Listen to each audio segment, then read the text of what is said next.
Intervals are one of the best ways to teach music reading to your students. In fact, I would say it is the best way to teach music reading. The reason I'm so passionate about teaching through intervals or intervallic reading is because it focuses on patterns.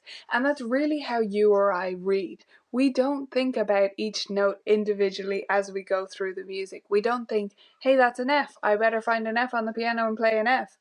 That wouldn't work. What we're seeing is patterns, and intervals help our students to hone in on the patterns in their music so that they focus on those rather than focusing on individual notes along the way and slowing themselves down.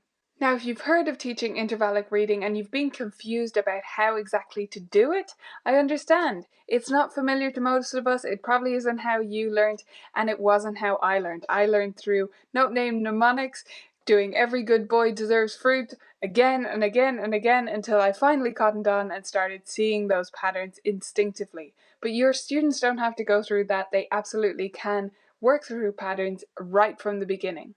The key to teaching anything, of course, like this is lots and lots of drill and review. So make sure that your students are colouring their pieces and talking about their pieces in terms of intervals.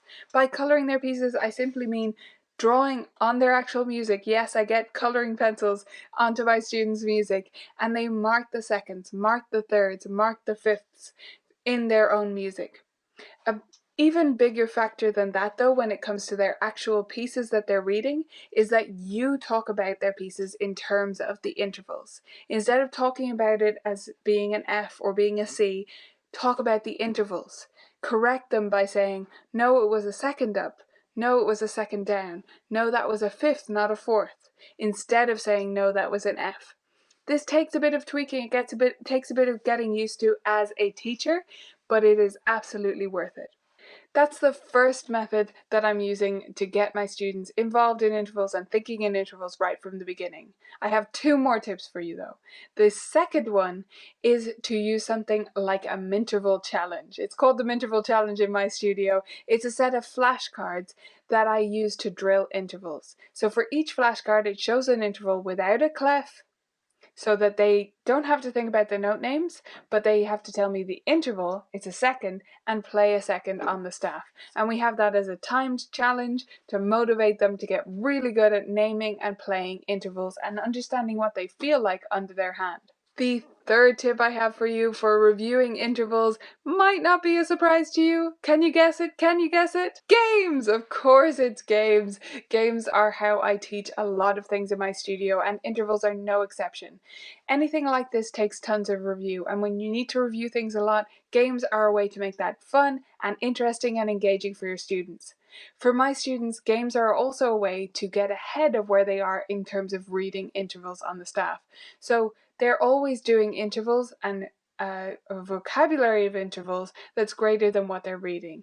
In other words, if they're reading only seconds and thirds, steps and skips, they would probably be working on games that are up to a fifth or even up to an octave, so that they get familiar with those before they have to read with them. This makes everything run so much more smoothly because they've previewed everything away from the piano, and then when we add in that element of actually playing, they already know something about the concepts that we're covering. So give it a go. Try teaching through intervals and getting to note names later. It is absolutely going to be uncomfortable in the beginning. I understand that. If you're used to using mnemonics, if you're used to doing flashcards right from the get-go, it's going to be a little bit uncertain for you to leave those till later. But if you're wondering about when to introduce the note names or feeling uncomfortable about this, I want you to ask yourself why. Because sometimes it's just because we're accustomed to it and it's not actually in the best interest of the student, it's not helping them read better, it's just something that we've taken as granted. So give it a go, try teaching through intervals, and let me know if you have any questions about this in the comments.